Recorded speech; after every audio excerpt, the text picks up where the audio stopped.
একটি জায়গা যেখানে মেঘ এসে স্পর্শ করে পাহাড়ের চূড়ায়, যেখানে সূর্যাস্তের লাল আভা হারিয়ে যায় অসীমের মাঝে, যেখানে প্রকৃতি নিজের গল্প বলে। কিন্তু এই জায়গাটির এক রহস্য আছে। জায়গাটির নাম মিরিঞ্জা ভ্যালি।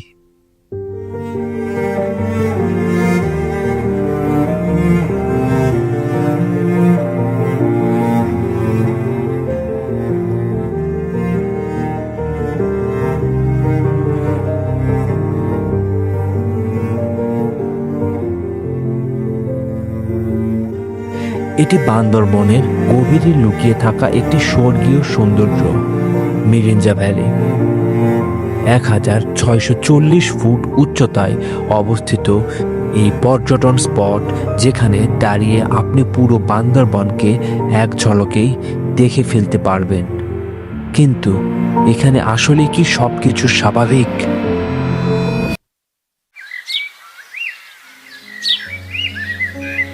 মিরিঞ্জার পথে উঠতে হলে আপনাকে পার হতে হবে আঁকাবাঁকা পাহাড়ি রাস্তা, যেখানে এক পাশে গভীর খাদ আর অন্য পাশে সবুজ পাহাড়। আর এই পাহাড়ের নাম চিম্বুক পাহাড়। রহস্য থাকুক বা না থাকুক, মিরিঞ্জার সৌন্দর্য আপনাকে মোহিত করবেই। এখানে থেকে দেখা যায় পাহাড়ের উপরে ভেসে থাকা সাদা মেঘের সমুদ্র, সূর্যোদয়ের সোনালি রং আর সন্ধ্যার মায়াবী আলো। এটা শুধু একটা ট্রিপ নয়, এটা এক আজীবন মনে রাখার মতো অভিজ্ঞতা।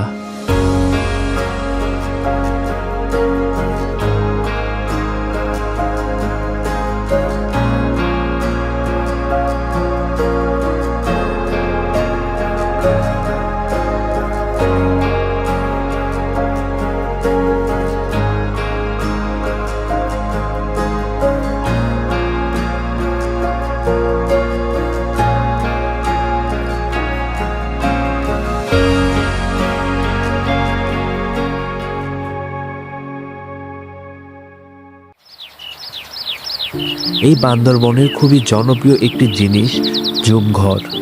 এই জুমঘর পাহাড় কেটে কেটে বানানো হয়েছে। পাহাড়ের আশেপাশে জুম চাষ করা হতো এবং সেই জুম নিয়ে এসে এই জুম ঘরে রাখা হতো। তখন থেকেই নাম দেওয়া হয় জুমঘর। এবং পাহাড়ি এলাকায় বিখ্যাত পাহাড়ি কলা, পাহাড়ের গায়ে গায়ে কলা চাষ করা হয়। এছাড়া বান্দরবনের আরও একটি বিখ্যাত খাবার পাহাড়ি পেঁপে। এইসব পাহাড়ি খাবারের স্বাদ আপনি অন্য খাবারের থেকে খুব সহজেই আলাদা করতে পারবেন। এই লামা বান্দরবানে যারা ঘুরতে যায় তাদের মধ্যে অনেকেই এই জুমঘরে থাকে, আবার অনেকেই পাহাড়ের কিনারে তাঁবু বানিয়ে থাকে। এই জুমঘর বা তাঁবুতে থেকে আপনি পাহাড়ের যে সৌন্দর্য উপভোগ করবেন তা অন্য সব কিছুর থেকেই ঊর্ধ্বে। এইসব পাহাড়ের প্রকৃতি উপভোগ করার মতো শান্তির কিছু নেই। এরপর দীর্ঘ 10 কিলোমিটার পাহাড়ের ধার ঘেঁষে ট্রেকিং করে আমরা এমন একটি জায়গায় পৌঁছালাম যা দেখে চোখ জুড়িয়ে গেল।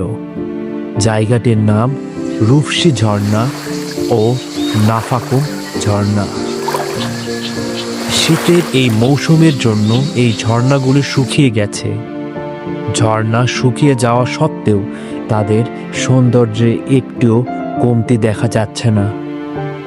বান্দরবানের এসব পাহাড়ের মাঝে মাঝে কিছু উপজাতির বসবাস দেখা যায়, যার মধ্যে রয়েছে মারমা, চাকমা, এবং তারা বেঁচে থাকার জন্য তামাক পাতা চাষ করে।